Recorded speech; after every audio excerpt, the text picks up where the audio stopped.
Hello friends, welcome back to Pragati Mantra classes. My name is Shivangi Agarwal and I'm your mentor for upcoming TET examination. So students, जैसा कि हमारी CTP की lecture series चल रही थी और उसमें हमारा टॉपिक चल रहा था लर्निंग थ्योरीज, जिसमें कि हम अभी तक थॉर्नडाइक की और पावलोव सार की थ्योरी को कवर अप कर चुके हैं और आज हम देखने वाले हैं ऑपरेंट कंडीशनिंग थ्योरी के बारे में। तो देखो, जैसे कि प्रीवियस लेक्चर में मैं आपको बता चुकी थी कि कंडीशनिंग का मतलब क्या होता है कि एस और आर के बीच में कोई भी जब संबंध स्थापित हो जाता है, एक रिलेशन स्थापित हो जाता है, तो उसी को हम बोलते हैं कंडीशनिंग। लेकिन इस बार इस थ्योरी का नाम हमने क्या रखा? Operant conditioning. यानी कि अब यहाँ पे क्या हो रहा है, कोई एक ऑपरेशन परफॉर्म किया जा रहा होगा, किसके द्वारा?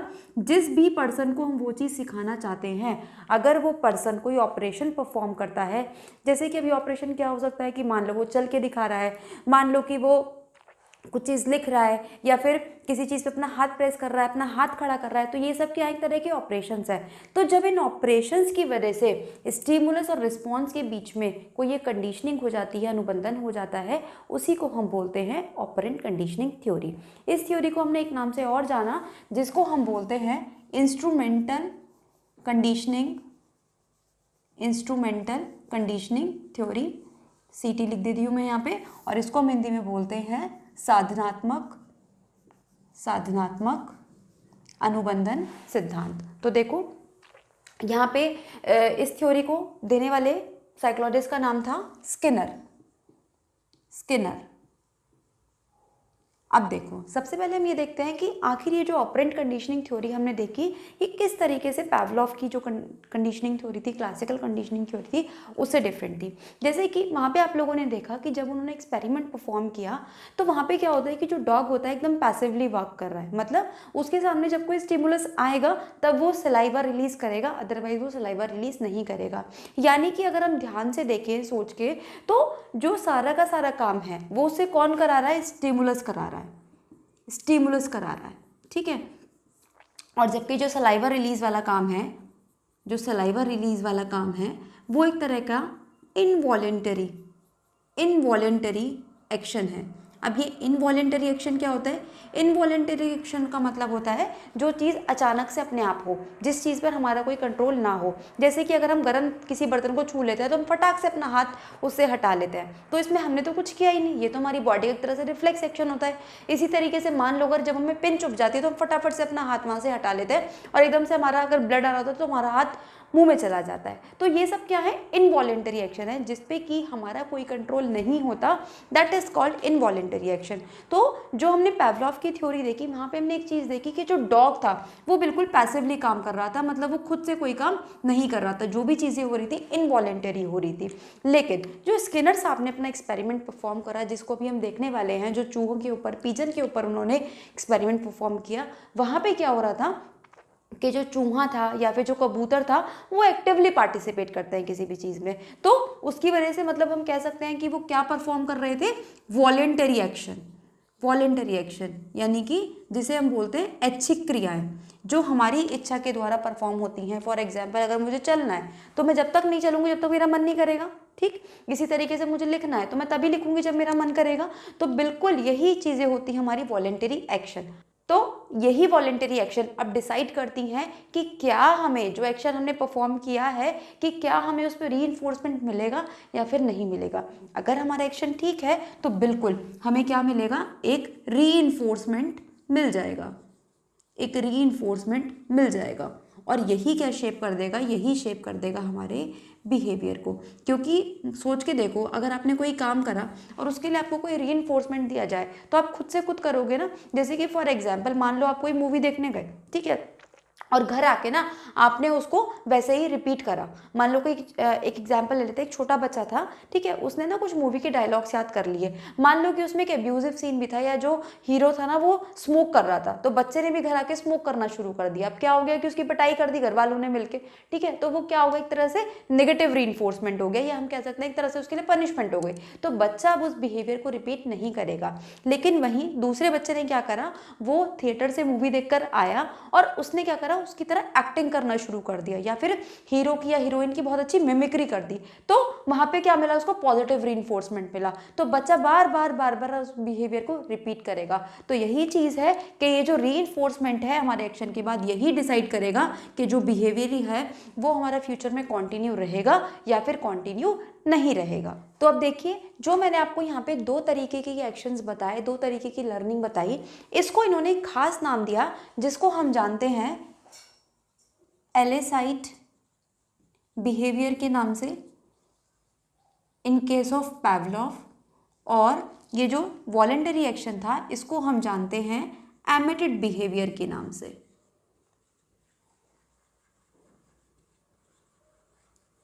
क्योंकि अब देखिए यहाँ पर जो कोई चीज़ रिस्पॉन्स हो रही थी, ठीक है, वो किसकी वजह से हो पा रही थी, इस स्टिमुलस की वजह से, इसलिए हमने इसको एक नाम और दिया, रिस्पॉन्स्ड बिहेवियर, और इसको हमने बोला ऑपरेंट बिहेवियर। क्योंकि यहाँ पे जिस पर्सन को हम कोई चीज़ सिखाना चाहते हैं वो किसी ना किसी तरीके का ऑपरेशन परफॉर्म कर रहा है। तो क्वेश्चन पूछा जाता है कि जो स्किनर की थ्योरी है, ठीक है, वो कौन से बिहेवियर पर बेस्ड है, एलिसाइटेड पर या फिर एमिटेड पर। तो ध्यान रखिएगा, ये जो इनका एक्सपेरिमेंट था ये एमिटेड बिहेवियर पर बेस्ड था, और इसीलिए इसको हमने यहाँ पे ऑपरेंट बिहेवियर भी माना। क्यों? क्योंकि देखो, स्किनर का मानना था कि ऐसा नहीं है कि जब तक हमारे सामने कोई कंडीशन नहीं आएगी, कोई वर्स कंडीशन नहीं आएगी, तब तक हम उसके लिए सोचेंगे नहीं। जैसे कि फॉर एग्जांपल हम सब पढ़ाई करना चाहते हैं, ठीक है, हम सब सी टेट का एग्जाम पास करना चाहते हैं, हम सब यूपी टेट का एग्जाम पास करना चाहते हैं, उसके बाद हम लोग एक सरकारी नौकरी पाना चाहते हैं। क्यों? क्योंकि हम चाहते हैं कि हमारा फ्यूचर सिक्योर रहे, हमारी आगे आने वाली जनरेशन का फ्यूचर सिक्योर रहे। अब ऐसा तो नहीं है ना कि हम तब नौकरी लेने जाएंगे जब हमारे पास कोई दिक्कत आ जाएगी, हमारी फैमिली में कोई दिक्कत होगी तभी हम नौकरी करेंगे, नहीं। क्योंकि हमें अपनी आगे आने वाली सिचुएशंस के लिए ऑलरेडी तैयार होना होता है, इसीलिए उन्होंने ऑपरेंट बिहेवियर पर ज़्यादा जोर दिया। इन्होंने कहा कि अगर हम स्टिमुलस के लिए बैठे रहेंगे हाथ पे हाथ रखे कि भाई हमारे सामने कोई कंडीशन आएगी तब हम रिस्पॉन्स करेंगे, तो हो सकता है तब तक बहुत देर हो जाए। इसीलिए इनका मानना था कि एमिटेड बिहेवियर पर्सन के लिए बहुत ज़रूरी है। तो बात आती है कि आखिर ये जो बिहेवियर का, ऑपरेंट बिहेवियर का थॉट है, ये उनके माइंड में किस तरीके से आया। तो ये जो इंस्पायर्ड हुए, ठीक है, ऑपरेंट बिहेवियर के लिए जब वो इंस्पायर्ड हुए तो वो इंस्पायर्ड होते हैं किससे, थॉर्नडाइक की थ्योरी से। और थॉर्नडाइक की थ्योरी से भी कैसे, जो उन्होंने एक प्राइमरी लॉ दिया था, लॉ ऑफ इफेक्ट, यानी कि प्रभाव का नियम, जिसमें हम लोगों ने देखा था कि अगर हम किसी बच्चे को कोई चीज़ सिखाते हैं और वो बच्चा बिल्कुल सही अनुक्रिया करता है, सही रिस्पॉन्स देता है, तो बच्चे को हम कोई ना कोई रिवार्ड देते हैं। तो अगर उसको रिवॉर्ड मिलेगा तो वो उस चीज़ को रिपीट करेगा। लेकिन अगर मान लो उस बच्चे को उसमें अच्छा नहीं लगता है, उसको पेन फील होता है, तो वो बच्चा उस चीज़ को रिपीट नहीं करेगा। तो ये जो हमारी पूरी की पूरी थ्योरी है, ये कहीं ना कहीं थॉर्नडाइक के लॉ ऑफ इफेक्ट से इंस्पायर्ड है। तो क्वेश्चन पूछा जाता है, ये ध्यान रखिएगा, इसको स्टार मार्क कर लीजिएगा कि जो स्किनर की थ्योरी है वो किस पर बेस्ड है। आपको ऑप्शंस दे दिए जाएंगे तो ध्यान रखिएगा, वो लॉ ऑफ इफेक्ट पर बेस्ड है, जो कि एक प्राइमरी लॉ था, जो कि किसके द्वारा दिया गया था, थॉर्नडाइक साहब के द्वारा दिया गया था। अब देखिए, आपको यहाँ पे एक बात तो समझ में आ रही होगी इन दोनों एक्शन से, क्या कि यहाँ पे जो हमें सारी की सारी प्रधानता दिखती है, यानी कि जो हमें सारा बोलबाला दिखता है वो सारा का सारा रीइंफोर्समेंट का दिखता है या फिर हमारे रिस्पॉन्सेस का दिखता है। इसीलिए ये जो ऑपरेंट कंडीशनिंग थ्योरी थी, इसको हम मानते हैं कि ये टाइप आर थ्योरी थी, ठीक है। और यहाँ पे हम देखते हैं पैवलॉव साहब की थ्योरी में कि सारा का सारा जो खेल होता है वो स्टिमुलस की वजह से होता है, इसलिए हमने इसको टाइप एस थ्योरी भी माना था, जो कि हम लोगों ने अपनी लास्ट क्लास में कवर अप भी किया था। तो क्वेश्चन यहाँ से भी पूछा जाता है कि टाइप आर थ्योरी कौन सी है, आपको 4 ऑप्शन दे देगा। तो ध्यान रखिएगा, जो हमारी ऑपरेंट कंडीशनिंग थ्योरी है, या फिर क्वेश्चन इस तरीके से भी पूछा जाता है कि टाइप आर थ्योरी किसने दी थी, तो वो स्किनर साहब ने दी थी। आई होप आपको ये सब चीज़ें क्लियर रहेंगी। अब बात आती है, जब हम इतनी देर से रीइंफोर्समेंट की बातें करे जा रहे हैं, तो आखिर ये रीइंफोर्समेंट है क्या, या फिर इसके क्या क्या टाइप्स हो सकते हैं, किन किन तरीकों से हम एक बच्चे को रीइंफोर्समेंट दे सकते हैं, उसके बारे में डिस्कशन करते हैं। तो आइए अब हम बात करते हैं रीइंफोर्समेंट की। तो देखो, सबसे पहले समझते हैं कि आखिर ये रीइंफोर्समेंट या फिर जिसको हम बोलते हैं पुनर्बलन, ये क्या होता है और कितने प्रकार का हो सकता है। तो रीइंफोर्समेंट क्या होता है, एक ऐसे भी तरह का स्टिमुलस या एक कोई भी ऐसी क्रिया जो कि किसी रिस्पॉन्स को, ठीक है, फ्यूचर में होने के लिए क्या करती है, प्रमोट करती है, उसको स्ट्रॉन्ग करती है। जैसे कि फॉर एग्जाम्पल अगर मान लो हम चाहते हैं कि कोई बच्चा सबसे आने पे नमस्ते करे, तो हम क्या कहते हैं कि अच्छा नमस्ते करके दिखाओ, ठीक है, या फिर टेबल सुना के दिखाओ तो हम तुम्हें टॉफ़ी देंगे। तो हमने क्या करा, यहाँ पे जो टॉफ़ी है या फिर जो चॉकलेट है वो क्या काम कर रही है, बच्चे के लिए रीइंफोर्सर का काम कर रही है, ताकि हम किसी बच्चे से किसी क्रिया को रिपीट करवा सकें बार बार। तो अब ये जो रीइंफोर्समेंट होता है ना स्टूडेंट्स, ये भी दो तरीके का हो सकता है। ये होता है पॉजिटिव और एक होता है हमारे पास नेगेटिव, यानी कि एक होता है धनात्मक पुनर्वलन और एक होता है ऋणात्मक पुनर्वलन। अब इन दोनों में क्या डिफरेंस है, देखो अगर मैं इसको आपको लेमन लैंग्वेज में समझाना चाहूँ, बिल्कुल आम भाषा में समझाना चाहूँ, तो बचपन में हम दो तरीके के सेंटेंसेस पढ़ते थे, इंग्लिश में और हिंदी में भी। कौन कौन से, एक होते थे हमारे नकारात्मक और एक हमारे नॉर्मल सेंटेंसेस होते थे। इसी तरीके से इंग्लिश में भी एक होते थे असर्टिव सेंटेंस और एक होते थे हमारे पास नेगेटिव सेंटेंस। तो असर्टिव सेंटेंस जिसमें कि कोई नॉर्मल स्टेटमेंट होती थी और नेगेटिव सेंटेंस जिसमें हमारा नहीं आ जाता। बिल्कुल उसी तरीके से हम समझ सकते हैं रीइंफोर्समेंट को भी, पॉजिटिव और नेगेटिव। तो पॉजिटिव क्या है यहाँ पे, पॉजिटिव एक ऐसा रीइंफोर्समेंट कि जब हम किसी बच्चे को कुछ चीज़ देते हैं और बच्चा उसकी वजह से उस एक्शन को रिपीट करने लगता है। जैसे कि जब मान लो कि बच्चे ने किसी से नमस्ते करा, ठीक है, अब बदले में जब उसने जिस भी बड़े से नमस्ते करा तो उसने बच्चे को बोला हाँ हाँ बेटा नमस्ते नमस्ते, जीते रहो, खूब तरक्की करो, क्या कहते हैं, खूब पढ़ो लिखो, इस तरीके से। तो अब क्या हुआ, ये जो आशीर्वाद है, ये जो ब्लेसिंग्स है, ये बच्चे के लिए किस तरीके से काम करेंगी, रीइंफोर्सर की तरह से काम करेगी। बच्चे को लगेगा अरे वाह, अगर मैं सबसे नमस्ते करूंगा तो सब लोग मुझे इस तरीके से ब्लेसिंग्स देंगे, मुझे अच्छा बच्चा कहेंगे। तो यहाँ पे क्या हुआ, ये जो ब्लेसिंग्स हैं ये किसकी तरह काम करेंगी, पॉजिटिव रीइंफोर्सर की तरह काम करेंगी। लेकिन वहीं पे आती है हमारी नेगेटिव रीइंफोर्समेंट। जैसे कि फॉर एग्जांपल हमने क्या करा, बच्चे को हमने ना क्लास में कोई एक्टिविटी दी थी करने के लिए। अब हम देख रहे हैं कि बच्चों का ना उसमें कोई इंटरेस्ट नहीं है, बच्चे वो एक्टिविटी या प्रोजेक्ट वर्क पूरा करके हमें नहीं दे रहे हैं। तो टीचर ने क्लास में बोल दिया कि जो बच्चे मुझे अच्छे से ये प्रोजेक्ट पूरा करके देंगे उनको मैं इंटरनल में उन्हें रिटर्न एग्जाम नहीं देना पड़ेगा, मैं उनको इसी के बेसिस पे नंबर दे दूंगी। ऐसा कई बार होता भी है, सीसी पैटर्न में फॉर्मेटिव असेसमेंट में भी हमें देखने को मिलता है कि फॉर्मेटिव असेसमेंट में हर बार हम टेस्ट ना लेके क्या करते हैं, बच्चे को किसी तरीके की को करिकुलर कोई एक्टिविटी करवा देते हैं। तो वहां पे ये क्या काम करती है, नेगेटिव रीइंफोर्सर की तरह काम करती हैं। अब जब हमने किसी भी चीज का, एक चीज का विड्रॉल कर लिया, उस चीज को वहां से हटा दिया, तो भी हमने देखा कि बच्चे का जो बिहेवियर है, जो हम रिक्वायर्ड बिहेवियर, बच्चे से जो बिहेवियर हम करवाना चाहते हैं, वो हमने देखा कि बच्चा उसको करता है।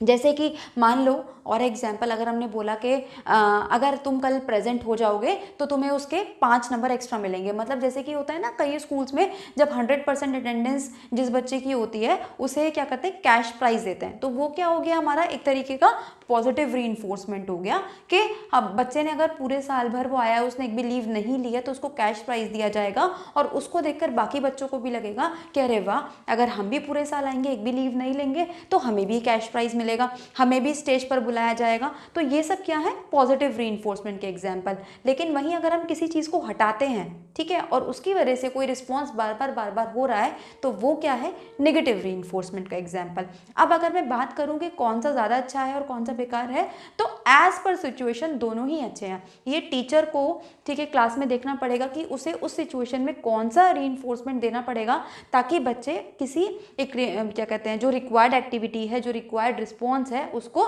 दे सके। वहीं इसके पैरेलल में हम एक वर्ड यूज करते हैं, पनिशमेंट। पनिशमेंट, अब देखो पनिशमेंट जो है हर केस में ही खराब है। क्यों पनिशमेंट आखिर इतनी खराब क्यों मानी जाती है, क्यों बोला जाता है कि बच्चों को हमें पनिश नहीं करना है, ऐसा क्यों बार बार बोला जाता है कि जितनी भी हमारी अब चाइल्ड सेंटर्ड एजुकेशन आती जा रही है, प्रोग्रेसिव एजुकेशन जिसकी हम बात करते हैं, उसमें से पनिशमेंट वर्ड को हमने बिल्कुल दंडात्मक जो हमारी प्रक्रियाएं होती हैं उनको एकदम हटाने की बात करी गई है। देखो पनिशमेंट को हम एक एग्जाम्पल के थ्रू समझते हैं। कैसे, मान लो कि एक बच्चा है, ठीक है, वो अपना होमवर्क करके नहीं लाता और वो बाकी सारे सब्जेक्ट्स का ही होमवर्क नहीं करके लाता। मान लो उसको 4, 5, 6 सब्जेक्ट जो भी पढ़ाए जाते हैं उसका पढ़ने में मन ही नहीं लगता और सारे के सारे टीचर आते हैं और क्या करते हैं, उसको क्लास से बाहर खड़ा कर देते हैं। तो तो एक टाइम के बाद क्या होने लगा, बच्चे को लगने लगा अरे तो अच्छा है, मुझे क्लास में बैठ के पढ़ना भी नहीं पड़ेगा और क्या कहते हैं मैं अपना इंजॉय भी कर लूँगा क्लास के बाहर खड़ा होकर। वो बल्कि दूसरे बच्चों से बातें कर रहा है, बल्कि हमने देखा कि वो क्लास के बाहर उसे पनिशमेंट में खड़ा करा गया था, लेकिन वो तो पानी पीने भाग गया या दूसरे क्लास के बच्चों को डिस्टर्ब करने भाग गया। तो एक तरह से हुआ क्या कि यहाँ पे जो पनिशमेंट हमने बच्चे को दी वो अब क्या काम कर रही है, उल्टा और नेगेटिव काम कर रही है। बच्चा पढ़ाई को सीरियस नहीं ले रहा है, बल्कि बच्चे ने तो उसको इंजॉयमेंट बना लिया। इसीलिए हम कह सकते हैं कि जो पनिशमेंट है वो हमेशा खराब होती है। जैसे या फिर आपने देखा होगा कि जैसे मान लो किसी के जो पेरेंट्स हैं बहुत स्ट्रिक्ट होते हैं, ठीक है, अगर जैसे वो बच्चे को बाहर नहीं जाने देंगे, ठीक है, या बच्चे को अपने फ्रेंड्स के साथ नहीं जाने दे रहे हैं, तो होता क्या है कि बच्चा उस टाइम पे स्ट्रिक्ट पेरेंट्स होने की वजह से उसे लगता है कि मेरी डांट पड़ेगी या मार पड़ेगी, तो बच्चा उस टाइम पे तो उस रिस्पॉन्स को नहीं करता, मतलब उस टाइम पे बच्चा नहीं जाएगा। लेकिन मान लो एक दिन उसके ना मम्मी पापा बाहर चले गए, ठीक, तो वो तुरंत क्या करेगा, वो अपने या तो फ्रेंड्स को घर पे बुला लेगा या खुद उनके पास चला जाएगा।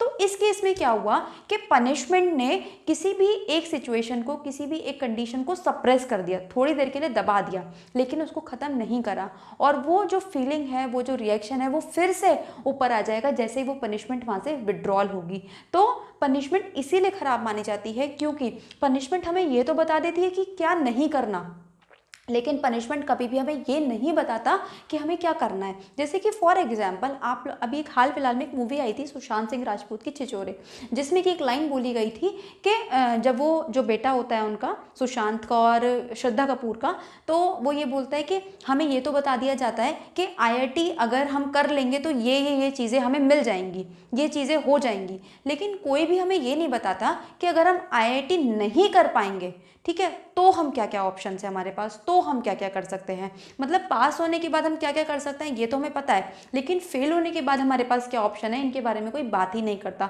तो सेम यही चीज़ हम पनिशमेंट के साथ भी फॉलो करते हैं, यही चीज़ पनिशमेंट के साथ आती है कि पनिशमेंट हमें ये तो बता देती है कि क्या चीज़ हमें नहीं करनी, लेकिन पनिशमेंट कभी भी हमें ये चीज़ नहीं बताती कि हमें क्या चीज़ करनी है। जबकि रीइंफोर्समेंट के साथ एक अच्छी बात यह है कि हमें ये दोनों चीज़ें क्लियर करती हैं कि हमें क्या करना है और क्या नहीं करना।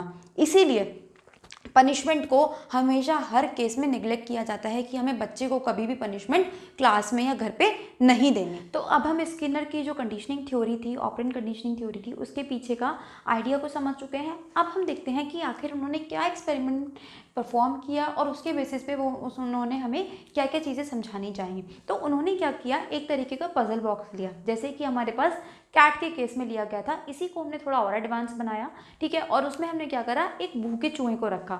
ये जो एक्सपेरिमेंट उन्होंने किए थे ये भूखे चूहे पर किए थे, क्योंकि इन्होंने कहा कि जब तक किसी काम को करने के पीछे कोई मोटिव ही नहीं होगा, कोई ड्राइव ही नहीं होगी, तब तक कोई पर्सन उस काम को नहीं करेगा। फॉर एग्जाम्पल, अगर आपको सारी चीज़ें कमरे के अंदर दे दी जाए, आपको एक कमरे के अंदर बंद कर दिया जाए, उसमें आपको खाना पीना, ठीक है, आपको एक टीवी दे दिया जाए, आपको फ़ोन दे दिया जाए, चार्जर दे दिया जाए और भरपूर आपको वाईफाई दे दिया जाए, तो क्या आप किसी भी चीज़ के लिए कोई एफर्ट्स करोगे? आप नहीं करोगे। जब आपको बैठे बिठाई सारी चीज़ें मिल जाएंगी तो आप नहीं करोगे एफर्ट्स। इसीलिए उन्होंने क्या करा, भूखे चूहे को एक पजल बॉक्स में डाला और इसी को बाद में नाम दिया गया स्किनर बॉक्स। ध्यान रखिएगा, ये जो स्किनर बॉक्स नाम था ये खुद स्किनर साहब ने नहीं दिया था, बल्कि उनके बाद जो उनके स्टूडेंट्स थे, उनके शिष्य थे, उन्होंने इसको नाम दिया था स्किनर बॉक्स। अब इस बॉक्स में था क्या, इस बॉक्स में एक यहाँ पे लिवर था, ठीक है, और एक यहाँ पे था रैट। अब इस बॉक्स में और भी कई सारी चीज़ें थी। यहाँ पे हमने लगाई थी कुछ रॉड्स। इसमें क्या था, इसमें ये ना इलेक्ट्रिक शॉक से कनेक्टेड थी और यहाँ पे थे कुछ हमारे पास लाइट सिग्नल्स और यहाँ पे हम कह सकते हैं कि स्पीकर लगा हुआ था फॉर साउंड, और यहाँ पे था इलेक्ट्रिक शॉक की वायरिंग, और ये था लिवर। अब देखो होता क्या था कि जब हमने इस भूखे चूहे को इसके अंदर रखा, इस बॉक्स के अंदर रखा, तो अब उसने ना हाथ पैर मारने शुरू करे। जब उसने हाथ पैर मारने शुरू करे तो कई बार ऐसा देखा गया कि उसने अपने पंजे मारे या दांत से ना इस बॉक्स को ख़राब करने की कोशिश करी। और जब जब वो इस बॉक्स को ख़राब करने की कोशिश करता था तो क्या होता था, या तो स्पीकर से कोई बहुत डरावनी साउंड चलाई जाती थी बहुत तेज़, या फिर इस लाइट के सिग्नल्स दिए जाते थे जो कि बहुत ज़्यादा हाई इंटेंसिटी के होते थे, जिससे चूहा परेशान होता था, या फिर उसे इलेक्ट्रिक इलेक्ट्रिक शॉक्स दिए जाते थे, जिसकी वजह से होता क्या था कि वो जो चूहा होता था वो उनकी दीवारों को खोचना नोचना बंद कर देता था। लेकिन जब एक्सीडेंटली एक बार उसका हाथ इस लीवर पे पड़ा, उस भूखे चूहे का हाथ इस लीवर पे गया, तो उसने देखा जैसे ही उसने लीवर को प्रेस करा तुरंत उसके पास फूड आ जाता है। ठीक है, फूड डिस्पेंसर से उसके पास फूड आ जाता है। तो उसको ये चीज़ समझ में आ गई कि मुझे कौन सा एक्शन करने पर खाना मिलेगा और कौन सा एक्शन करने पर मुझे क्या हो सकता है, कोई नेगेटिव रीइंफोर्सर मिल सकता है। तो अब चूहा क्या करता था, अब चूहा ना बार बार इस लीवर के पास जाता था और इसको प्रेस करता था और उसको खाना मिल जाता था। तो हमने यहाँ पे देखा कि अगर कोई पर्सन किसी तरीके का रिस्पॉन्स करता है और उसको साथ ही साथ उसके साथ रीइंफोर्समेंट दिया जाए तो वो उस बिहेवियर को बार बार रिपीट करेगा, और एक टाइम के बाद यही जो रिपीटेड बिहेवियर है क्या बन जाएगी, उसकी लर्निंग बन जाएगी। मतलब क्या हुआ कि इस रैट ने एक रिस्पॉन्स किया, ठीक है, इस रिस्पॉन्स के साथ क्या हुआ, इस रिस्पॉन्स में उसे क्या मिला, रीइंफोर्समेंट मिला एक तरीके का। ठीक, अब ये रीइंफोर्समेंट जब उसको मिला तो उसने फिर से एक रिस्पॉन्स किया। ठीक, अब जब ये रिपीटेड रिस्पॉन्स बार बार उसने किया तो हुआ क्या कि यही चीज़ आगे जाके क्या बन गया, उसका बिहेवियर, यानी कि यही चीज़ क्या बन गई, उसकी लर्निंग। और जो कि हम उसको सिखाना चाहते थे कि भाई जब तू लीवर प्रेस करेगा तो उसे खाना मिल जाएगा। तो ये छोटा सा एक्सपेरिमेंट था। बाकी और भी कई सारे एक्सपेरिमेंट थे जो कि स्किनर साहब के द्वारा परफॉर्म किए गए, जैसे कि उन्होंने पिजन के ऊपर भी कई सारे एक्सपेरिमेंट किए। उन्होंने क्या किया कि उनको ना पिजन को 8 की शेप में चलना सिखाना था। एक पिजन था, ठीक है, और वो चाहते थे कि ये 8 की शेप में इस तरीके से चलना सीख जाए। तो उन्होंने क्या करा कि पिजन को यहाँ पे खड़ा कर दिया। अब पिजन को तो नहीं पता ना कि उसे 8 की शेप में चलना है, लेकिन जब वो उसे 8 की शेप में चलाना चाहते थे तो अब जब हम मान लो कि मैं इस साइड खड़ी हूँ और मुझे इस साइड चलना है, तो सबसे पहले मैं क्या करूँगी, अपना फेस टर्न करूँगी, अपना पैर टर्न करूँगी और फिर मैं इस तरीके से टर्न होकर चलना शुरू करूँगी। तो कबूतर के साथ भी उन्होंने सेम यही चीज़ करी। वो चाहते थे जिस डायरेक्शन में वो चलना, मतलब वो उसको जिस डायरेक्शन में चलना चाहते थे, तो सबसे पहले अगर पिजन उस डायरेक्शन में मूव करता था, अपना सिर मूव करता था, तो उसको तुरंत रीइंफोर्समेंट मिलता था। फिर मान लो उसने उसी डायरेक्शन में पैर भी मूव कर दिया तो उसको फिर से एक रीइंफोर्समेंट मिला। फिर मान लो कि उसने उस डायरेक्शन में चलना शुरू कर दिया तो उसको फिर से रीइंफोर्समेंट मिला। यानी कि कबूतर जिस तरीके से रिस्पॉन्स करता था उसी के साथ साथ उसको उसी तरीके का रीइंफोर्समेंट दिया जाता था। मान लो कि उसने हेड तो मूव कर दिया लेकिन उसने पैर गलत डायरेक्शन में मूव कर दिया तो उसको वहां पे रीइंफोर्समेंट नहीं दिया जाता था। और इस तरीके से देखा गया कि जब हमने छोटे छोटे स्टेप्स में, मान लो कि अगर हम कोई चीज़ सिखाना चाहते हैं, अगर हमने उसको छोटे छोटे स्टेप्स में तोड़ दिया और उन स्टेप्स के साथ ही हम लोगों ने क्या करा, रीइंफोर्समेंट को भी ऐड कर दिया, तो बच्चा उन चीज़ों को ज़्यादा जल्दी सीख पाता है। जैसे कि फॉर एग्जांपल, सबसे अच्छा एग्जांपल है, जैसे कि जब हम टीचिंग करना सीखते हैं तो टीचिंग करने से पहले हमें कुछ माइक्रो स्किल्स सिखाई जाती हैं। माइक्रो स्किल्स में क्या होता है कि जो इतनी सारी स्किल्स होती हैं, हमारी जो 14 स्किल्स हमें सीखनी होती हैं, उनको हम 14 की 14 को एक साथ ना सीख के एक एक करके सीखते हैं, ताकि हम उन पे जो उनकी छोटी छोटी चीज़ें हैं, है ना, जो उनकी बारीकियां हैं, उनको हम समझ सकें, तो और वो हमारे डिफ़िकल्ट भी ना रहे। तो ठीक इसी तरीके से इन्होंने कहा, स्किनर साहब ने, कि अगर हम किसी भी पर्सन को कोई चीज़ सिखाना चाहते हैं तो आप उस काम को छोटे छोटे यूनिट्स में ब्रेक कर दीजिए और उसी के साथ साथ कोई एक रीइंफोर्समेंट भी ऐड कर दीजिए। जब आप ऐसा करोगे तो वो काम उस पर्सन के लिए भी और आपके लिए भी ज़्यादा ईजी हो जाएगा। अब देखिए, इन्होंने जो इतनी सारी रीइंफोर्समेंट के बारे में बात करी, तो आखिर हमें बच्चे को किस केस में और कब रीइंफोर्समेंट देना चाहिए या कब नहीं देना चाहिए, या फिर ये जो रीइंफोर्समेंट है ये कितने टाइप्स का हो सकता है, किस तरीके से हम इसको शेड्यूल करते हैं, इसके बारे में बात कर लेते हैं। तो अब हम बात करेंगे शेड्यूल ऑफ रीइंफोर्समेंट।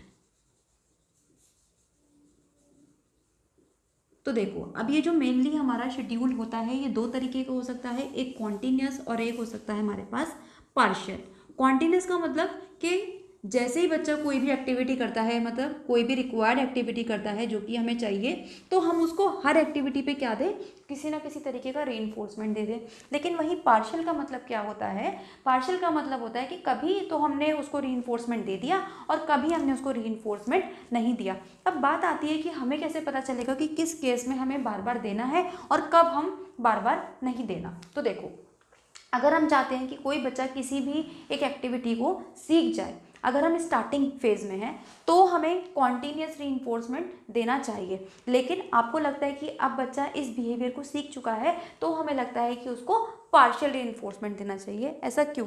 देखो, आप सोच के देखो कि अगर आप बच्चे की हर चीज़ पे उसको कोई ना कोई रीइंफोर्समेंट देते रहोगे, मान लो आपने उसको टॉफ़ी दे दी हर बार या चॉकलेट दे दी, तो अब बच्चा क्या करेगा, धीरे धीरे धीरे धीरे ना बच्चे को ऐसा लगना लगेगा कि जब मुझे अब टॉफ़ी चॉकलेट मिलेगी मैं तभी काम करूँगा, अदरवाइज मैं कोई वो काम नहीं करूँगा। तो यहाँ पे क्या हो सकता है, एक तरह से जो रीइंफोर्समेंट है, जो रिवॉर्ड है, वो बच्चे की हैबिट बन सकता है, और जो ये हैबिट है ये बच्चे की गंदी हैबिट बन सकती है। इसीलिए ये जो कॉन्टीन्यूस रीइंफोर्समेंट है ये हमारा किसी हैबिट फॉर्मेशन के लिए तो अच्छा है, लेकिन लॉन्ग टर्म गोल के लिए अगर हम देखें तो ये एक अच्छी चीज़ नहीं है। वहीं अगर मैं पार्शियल की बात करूं तो पार्शियल स्टार्टिंग फेज में अच्छा नहीं होता। पार्शियल तब अच्छा होता है कि जब बच्चे को हमें लगता है कि बच्चे के अंदर उस हैबिट का डेवलपमेंट हो चुका है, तब हमारे पास पार्शियल अच्छा है कि भाई बच्चे को अब हमने कभी दे दी और कभी हमने नहीं दी। जैसे कि घर में भी होता है ना कि बच्चा जब जिद करता है तो कई बार ऐसा होता है कि पेरेंट्स उसकी जिद को पूरा कर देते हैं और कई बार उसकी जिद को पूरा नहीं करते, जो कि उन्हें लगता है कि भाई ये बच्चे की जिद ठीक है, चलो इसको पूरा कर देते हैं, लेकिन अगर उन्हें लगता है कि ये बच्चे की जिद गलत है तो वो उस चीज़ को पूरा नहीं करते। तो वही चीज़ आती है हमारी पार्शियल में कि हमें हर बार बच्चे को रीइंफोर्समेंट देने की यहाँ पे ज़रूरत नहीं है। लेकिन अब ये कैसे डिसाइड हो कि हमें बच्चे को कब देना और कब नहीं देना, तो इसको भी हमने फर्दर 2 पार्ट्स में डिवाइड कर दिया। एक हमने देखा रेशो और एक हमने देखा इंटरवल। अब इसमें भी 2 तरीके से हो सकता है। इंटरवल को भी हमने या तो फिक्स कर दिया या फिर हमने इसको वेरिएबल रखा। रेशो को भी या तो हमने फिक्स कर दिया या फिर हमने क्या करा, वेरिएबल रखा। ठीक, अब देखो ध्यान रखना, कभी भी जो फिक्स वाली चीज़ होगी वो कभी भी बच्चे के लिए अच्छी नहीं होगी। तो इसलिए अगर आपसे कोई भी पूछ ले कि फिक्स रेशो या फिक्स इंटरवल, ठीक है, या फिर वेरिएबल रेशो वेरिएबल इंटरवल में से कौन सा ज़्यादा अच्छा है, तो हमेशा वेरिएबल रेशो वेरिएबल इंटरवल ही ज़्यादा अच्छा होगा। क्योंकि कोई भी चीज़ अगर हम किसी बच्चे के लिए फिक्स कर रहे हैं या हमारे लिए भी अगर कोई चीज़ हमेशा के लिए फिक्स हो जाए तो वो हमारे लिए भी अच्छी नहीं है। इसी तरीके से वो चीज़ बच्चे के लिए भी अच्छी नहीं है, क्योंकि यहाँ पे बच्चे को ना एक तरीके से कभी ना कभी जाकर पैटर्न आपका पता चल ही जाएगा कि कब उसको चॉकलेट मिलने वाली है या कब उसको रिवॉर्ड नहीं मिलने वाला। तो इसीलिए हमें इस पैटर्न से बचने के लिए हमेशा जो बच्चे को रिवॉर्ड देना चाहिए, बच्चे को रीइंफोर्समेंट देनी चाहिए, वो हमेशा वेरिएबल रेशो के केस में देनी चाहिए। ठीक, और अगर आपसे पूछ लिया जाए कि इंटरवल और रेशो में से भी कौन सा ज़्यादा अच्छा है, तो ध्यान रखिएगा ratio is more better than interval. तो आई होप यहाँ तक आपको सारी चीज़ें क्लियर होंगी कि जो रीइंफोर्समेंट का शेड्यूल है वो किस तरीके से काम करता है।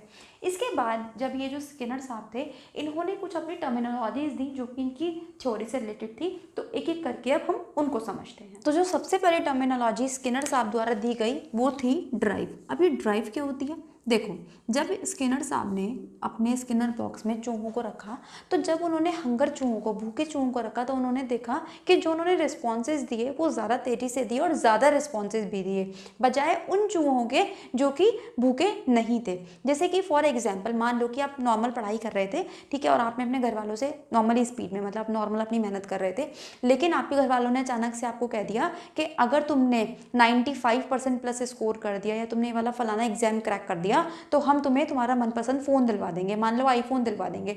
तो अब क्या होगा कि उस आईफोन की वजह से, ठीक है, आप क्या करोगे, ज़्यादा मेहनत करने लगोगे। अब आपका वो क्या बन जाएगा, एक एम बन जाएगा। तो इन्होंने यही कहा कि रिस्पॉन्सेस के होने में, ठीक है, ये जो ड्राइव होती है ये अपना बहुत एक महत्वपूर्ण रोल अदा करती है। इसके बाद जो नेक्स्ट टर्म वो देते हैं वो है शेपिंग। अब ये शेपिंग क्या है? शेपिंग को हिंदी में भी शेपिंग ही बोला जाता है और ड्राइव को हम हिंदी में बोलते हैं अंतर्नोद। मैं लिख देती हूँ, एक बार देख लीजिएगा, वैसे ऐसे ही लिखा जाता है। तो इसको हम बोलते हैं शेपिंग। अब शेपिंग क्या है? शेपिंग का मतलब क्या होता है कि भाई छोटे छोटे बच्चे ने कोई बिहेवियर किया और उसके बेसिस पे हमने क्या करा कि अब इन बिहेवियर को, अब इन छोटे छोटे जो बिहेवियर उसने बनाए, जो उसने अपनी हैबिट्स बनाई, ठीक है, हम इनकी हेल्प से गोल पे कैसे ले जा सकते हैं बच्चे को। तो हम इनके बीच में जो काम करेगा, ठीक है, वो कौन होगा, वो होगी हमारी रीइंफोर्समेंट। जैसे कि जो साइंस वाले स्टूडेंट्स हैं जिन्होंने केमिस्ट्री की रिएक्शन पढ़ी होगी तो आपने देखा होगा कि हम क्या करते हैं, रिएक्टेंट से हम क्या बनाते थे, प्रोडक्ट बनाते थे। लेकिन कई बार ऐसा होता था कि रिएक्टेंट से हम प्रोडक्ट बनाने के लिए कुछ कैटलिस्ट की जरूरत पड़ती थी। तो ये जो रीइंफोर्समेंट है यहाँ पे, ये किसकी तरह काम कर रहा है, यहाँ पे ये कैटलिस्ट की तरह काम करता है। और इसमें होता क्या है कि हम धीरे धीरे ये जो बिहेवियर है, हमारी हैबिट्स हैं, इनको धीरे धीरे हम रीइंफोर्समेंट की हेल्प से हम अपने गोल तक ले जाते हैं। जैसे कि मान लीजिए एक बच्चे को मान लो हम चाहते हैं कि वो बड़ा होके कोई एक ऑफिसर रैंक पे जाए, तो हमने क्या करा, शुरू से ही ना बच्चे को धीरे धीरे सेल्फ स्टडी की हैबिट डेवलप करवाई, बुक रीडिंग की हैबिट डेवलप करवाई। अब जब बच्चे ने ऐसा बिहेवियर शो करने की कोशिश करी या उसने ट्राई किए, एफर्ट्स किए अपने, तो हमने उसको छोटे छोटे रीइंफोर्समेंट दिए। मान लो कि बच्चे ने 2-2.5 घंटा पढ़ाई करी है, उसने किसी चैप्टर को खुद अपने वर्ड्स में एक्सप्लेन करा, तो हमने क्या कर दिया कि भाई उसको बोल दिया कि जाओ अपने तुम फ्रेंड्स के साथ एक रात के लिए नाइट स्टे कर सकते हो या बाहर घूमने जा सकते हो। तो इससे उसे क्या मिला, इन छोटी छोटी हैबिट्स, ठीक है, बाद में डेवलप होकर क्या बन गई, उसके गोल में कन्वर्ट हो गई। क्योंकि बच्चे को पहले से 2-2 घंटे सेल्फ स्टडी करने की आदत थी अपने स्कूल में ही, तो अब बच्चा आराम से 8-8, 9-9 घंटे स्टडी कर सकता है, जो कि उसके गोल को हेल्प करने में, उसको अचीव करने में उसको हेल्प करेंगे। इसके बाद नेक्स्ट उनके द्वारा दिया गया चेनिंग। अब इस चेनिंग का मतलब क्या होता है, इस चेन का मतलब होता है कि मान लो बच्चे के सामने जब कोई सिचुएशन आई, या बच्चे के सामने अगर मान लो कोई सिचुएशन नहीं भी आई, जैसा कि इस थ्योरी के द्वारा बार बार बोला जा रहा है कि ज़रूरी नहीं है कि बच्चे के सामने कोई स्टिमुलस आएगा तभी वो रिस्पॉन्स करेगा, नहीं। मान लो कि बच्चे ने कोई रिस्पॉन्स किया R1, ठीक, अब वो जो रिस्पॉन्स था वो एक अच्छा रिस्पॉन्स था, ठीक है। तो अब क्या हुआ कि उसको हमने क्या दे दिया, यहाँ पे रीइंफोर्समेंट दे दिया। इसको मैं स्मॉल r से डिनोट कर देती हूँ। हमने उसको रीइंफोर्समेंट दे दिया R1। अब इसकी हेल्प से क्या हुआ, बच्चे ने एक और अच्छा रिस्पॉन्स दिया हमें R2। फिर अगर बच्चे ने हमारे अनुसार रिस्पॉन्स दिया तो हमने उसको फिर से एक रीइंफोर्समेंट दे दिया R2। अब बच्चे ने फिर से अच्छा रिस्पॉन्स किया तो हमने R3, तो हमने उसको फिर से क्या कर दिया, एक और रीइंफोर्समेंट दे दिया R3। तो इसी चीज़ को हमने क्या बोला, रीइंफोर्समेंट। अब यहाँ पे क्या हुआ है कि जो हमारे पास एक बड़ा सा टास्क था, जैसे कि मैंने आपको बताया कि कबूतर के केस में कि जब उसने हेड मूव करा तो उसको रीइंफोर्समेंट मिला, फिर अगर उसने पैर सही डायरेक्शन में मूव करा तो उसको रीइंफोर्समेंट मिला। तो हमने यहाँ पे क्या करा कि जो हमारे पास कोई कॉम्प्लेक्स सिचुएशन थी, हमने उसको छोटे छोटे पार्ट्स में कट कर दिया, उसको तोड़ दिया, और जब बच्चा उन छोटे छोटे पार्ट्स को, छोटे छोटे लेवल को पार करता जाता है तो उसको साथ ही साथ रीइंफोर्समेंट मिलता जाता है। जैसे कि आप लोगों ने देखा होगा, जब जितने भी वीडियो गेम्स आप लोग खेलते हो, जैसे जैसे आप लेवल पार करते जाते हो वैसे वैसे आपको एनर्जी लेवल आपके हाई हो जाते हैं, आपको नई नई तरीके की गन्स मिल जाती हैं, आपको स्पेशल पावर मिल जाती हैं आगे वाली लेवल्स पे जाने के लिए। तो बिल्कुल वो किसकी तरह एक्ट करती हैं, आपके रीइंफोर्समेंट की तरह एक्ट करती हैं। यहाँ पे नेक्स्ट टर्म है हमारे पास क्यूइंग और डिस्क्रिमिनेशन। क्यूइंग और डिस्क्रिमिनेशन, देखो कैसे क्यूइंग किस तरीके से हेल्प करता है डिस्क्रिमिनेशन में। क्यूइंग का क्या मतलब होता है, जैसे कि मान लो आपने क्लास में कई बार देखा होगा कि मान लो आपका क्लास में टेस्ट चल रहा है, ठीक है, और कोई बच्चा क्या कर रहा है, चीटिंग करने की कोशिश कर रहा है या बराबर वाले से पूछने की कोशिश कर रहा है। तो हर बार ज़रूरी नहीं है कि टीचर आपको डांट के ये सबके सामने बोले, टीचर कभी कभी आपको इशारे से, बॉडी लैंग्वेज से मना कर देता है कि नहीं, आपको वो चीज़ समझ में आ जाती है, आप दोनों के बीच में ही बातें रहती हैं कि हाँ मुझे पता चल गया कि मुझे ये काम नहीं करना है। तो एक तरीके का क्या था, ये नेगेटिव रीइंफोर्समेंट था। अगर मान लो कि टीचर उसको सबके सामने खड़ा करके उसकी इंसल्ट करती, उसे पनिशमेंट देती, तो हो सकता है कि बच्चा उस चीज़ से क्या हो जाता, एनॉय हो जाता, परेशान हो जाता, बच्चे को लगता है मेरी इंसल्ट हो गई, तो बहुत चांसेस है कि बच्चा अगले दिन से स्कूल ही आना बंद कर देता। तो यहाँ पे टीचर ने क्या करा, एक नेगेटिव रीइंफोर्समेंट दिया, टीचर ने बच्चे को इशारे से समझाया, मना किया कि ये काम हमें नहीं करना है। तो ये चीज़ क्या हुई, क्यूइंग। ठीक, अब ये जो क्यूइंग है ये यही डिसाइड करती है कि कोई रिस्पॉन्स आगे होगा या नहीं होगा। मतलब अगर बच्चे ने अच्छा काम किया है तो हम क्या करेंगे, उसको आगे जाने के लिए सिग्नल दे देंगे कि हाँ ठीक है आप कर सकते हो। लेकिन अगर बच्चे ने कोई गलत रिस्पॉन्स दिया है तो हम उसको वहीं के वहीं पे रोक देंगे। अब होगा क्या इस तरीके से कि बच्चा ना डिस्क्रिमिनेट करना सीख जाएगा, बच्चा विभेदीकरण करना सीख जाएगा, बच्चे को ये पता चल जाएगा कि हमें कौन सा रिस्पॉन्स करना है और कौन सा रिस्पॉन्स नहीं करना। तो एक तरह से जो क्यूइंग है वो हेल्प करती है रिस्पॉन्सेस को चूज़ करने में, रिस्पॉन्सेस का सिलेक्शन करने में कि कौन सा रिस्पॉन्स बच्चे को परफॉर्म करना है और कौन सा नहीं करना। इसके बाद लास्ट है हमारे पास जनरलाइजेशन। यानी कि सामान्यीकरण।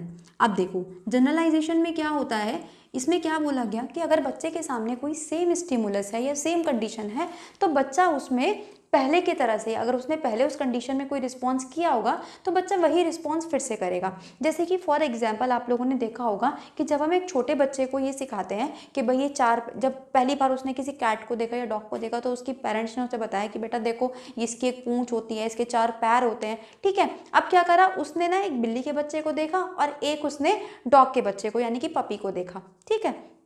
तो अब जब उसके पेरेंट्स ने उसे पपी के बारे में बताया था तो अगली बार उसने कैट को देखकर भी बोला कि देखो पपी। तो अब यहाँ पे क्या कर लिया बच्चे ने, जनरलाइजेशन कर लिया कि भाई एक छोटा सा ऐसा जानवर जिसके 4 पैर होते हैं, एक पूंछ होती है, ठीक है, और जो हमारे घरों के आसपास हमें देखने को मिलता है उसको पपी कहते हैं। तो इस केस में हमें क्या करना है, अगर आपको बच्चा कभी ऐसा लगे कि बच्चे ने किसी चीज़ को ओवर जनरलाइज कर लिया है तो वहीं के वहीं हमें बच्चे को रोकना है, उसकी जो मिस्टेक है उसको इम्प्रूव करना है ताकि वो सही नॉलेज लेकर, सही स्टिमुलस लेकर आगे बढ़े। इसी को हम बोलते हैं जनरलाइजेशन। तो ये थी हमारी पूरी की पूरी स्किनर की थ्योरी। अब हम अपना लास्ट टॉपिक देखते हैं इस थ्योरी से रिलेटेड, एजुकेशनल इम्प्लीकेशंस, यानी कि इस थ्योरी से हमारे एजुकेशन पर क्या प्रभाव पड़ा, कौन सी ऐसी चीज़ें हैं जो आज के टाइम में भी हम अपनी क्लासरूम में इनको अप्लाई कर पाते हैं। तो अब हम देखते हैं स्किनर की थ्योरी की एजुकेशनल इम्प्लीकेशंस। तो अब जैसे कि पूरी थ्योरी के दौरान हमें ये चीज़ समझ में आ गई कि इन्होंने रीइंफोर्समेंट पर बल दिया और साथ ही साथ इन्होंने ये भी कहा कि हमें क्लास में पनिशमेंट का यूज़ नहीं करना है या फिर ना के बराबर करना है, क्योंकि हो सकता है इससे बच्चा स्कूल आना ही बंद कर दे, पढ़ाई से उसका इंटरेस्ट ही खत्म हो जाए। तो इन्होंने कहा कि हमें क्लास में पनिशमेंट को यूज़ नहीं करना है। इसके बाद जो दूसरी चीज़ इन्होंने बोली है, इनकी थ्योरी से हमें समझ में आई कि ये जो हम थ्योरी है, ये जो हम पूरा का पूरा सिद्धांत है, ये हम बच्चे का बिहेवियर सुधारने के लिए या फिर उसमें कोई हैबिट फॉर्मेशन के लिए यूज़ कर सकते हैं। तो या तो हम उसकी हैबिट फॉर्मेशन के लिए या फिर उसके बिहेवियर में किसी प्रकार का कोई मॉडिफिकेशन लाने के लिए, यानी कि अगर हम चाहते हैं कि बच्चे के व्यवहार में किसी तरीके का कोई परिवर्तन आए तो भी हम इस सिद्धांत का आराम से यूज़ कर सकते हैं। इसके बाद इन्होंने कहा कि जब क्लास में टीचर कोई चीज़ को पढ़ा रहा है तो उसे लेक्चर मेथड का यूज़ नहीं करना चाहिए। क्यों नहीं करना चाहिए? क्योंकि अगर क्लास में टीचर लेक्चर ही देता रहेगा तो उसे ये नहीं पता चलेगा कि कब उसे बच्चे को रीइंफोर्समेंट देना है या कब नहीं देना। आप सोच के देखो खुद से, मान लो टीचर आपकी क्लास में आया, आधे घंटे उसने लेक्चर दिया और वो चला गया, तो उसे कैसे पता चलेगा कि कब मुझे बच्चे को रीइंफोर्स करना है? वहाँ पे तो रीइंफोर्समेंट का कॉन्सेप्ट ही काम नहीं कर पाएगा। इसीलिए उन्होंने कहा कि क्लास में हमें बच्चे को लेक्चर मेथड के थ्रू नहीं पढ़ाना है, बल्कि ऐसी एक्टिविटीज़ के थ्रू पढ़ाना है जिसमें बच्चा भी रिस्पॉन्स कर सके। फिर इन्होंने कहा कि जो बच्चे का बिहेवियर है क्लास में उसको टीचर को ऑब्जर्व करना चाहिए। Behaviour must be observed. तो अगर आपको लगता है कि वो बिहेवियर अच्छा है तो हमें उस बिहेवियर को आगे ले जाना चाहिए, उसको प्रेस करना चाहिए। इससे होगा क्या? इससे होगा ये कि बच्चों के बीच में क्या होगा कि टीचर का एक डर खत्म हो जाएगा, जिसकी वजह से क्या होगा कि बच्चा फ्रीली काम कर सकता है और हो सकता है कि बच्चा क्रिएटिव काम भी करके दिखा सकता है, बच्चा डाइवर्जेंट थिंकिंग भी कर सकता है। कि मान लो बच्चे के दिमाग में कोई आइडिया है लेकिन अब वो टीचर से डरता है तो वो टीचर के सामने कभी बता ही नहीं पाएगा। इसलिए इन्होंने कहा कि बच्चे के बिहेवियर को ऑब्जर्व करो, अगर आपको वो लगता है कि वो अच्छा है तो उसे सब बच्चों के सामने प्रेस करो ताकि जो उसकी क्रिएटिविटी है वो बाहर निकल के आए। इसी तरीके से नेक्स्ट उन्होंने कहा कि अगर हम कोई भी हैबिट शुरू करवाना चाहते हैं या क्लास के या टर्म के स्टार्टिंग में, हमें बच्चे को कॉन्टीन्यूस रीइंफोर्समेंट देना चाहिए। इसका बहुत अच्छा एग्जांपल, मान लो कि क्लास में कोई नई टीचर आई हैं या फिर हमारे जो स्कूल का भी नया नया टर्म स्टार्ट हुआ है, तो अगर हम बच्चे को स्टार्टिंग में कॉन्टीन्यूस रीइंफोर्समेंट देंगे तो उससे होगा क्या कि बच्चे को लगेगा अरे वाह, अगर मैं अच्छे से काम करूँगा तो मुझे बार बार ही रिवॉर्ड मिलेगा। तो इसलिए इन्होंने कहा कि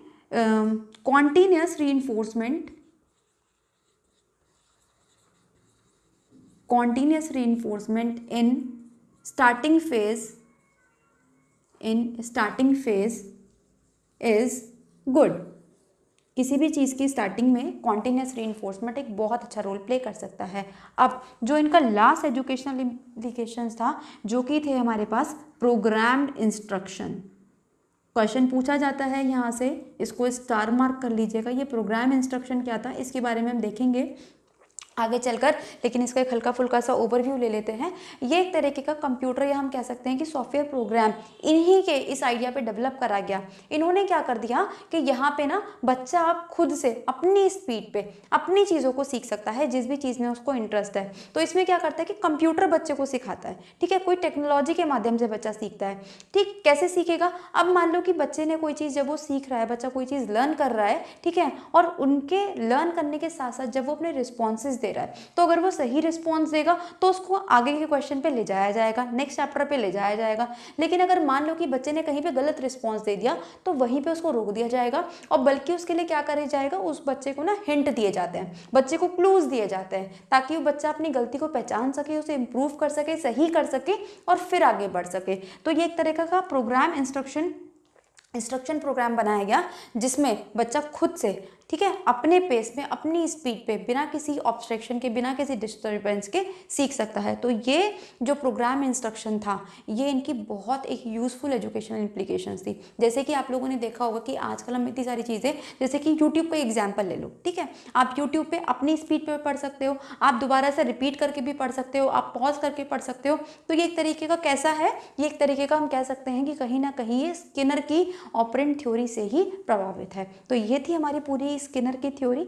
आई होप आपको ये पूरा लेक्चर समझ में आया होगा और अच्छा भी लगा होगा। तो अगर अच्छा लगा है तो वीडियो को लाइक करना ना भूलें, चैनल पर नए हैं तो सब्सक्राइब कर दें, बेल आइकन को हिट कर दें, ताकि आने वाले सारे नोटिफिकेशंस आपको टाइम से मिलते रहें। तो मिलते हैं नेक्स्ट क्लास में, तब तक पढ़ते रहिए। All the very best.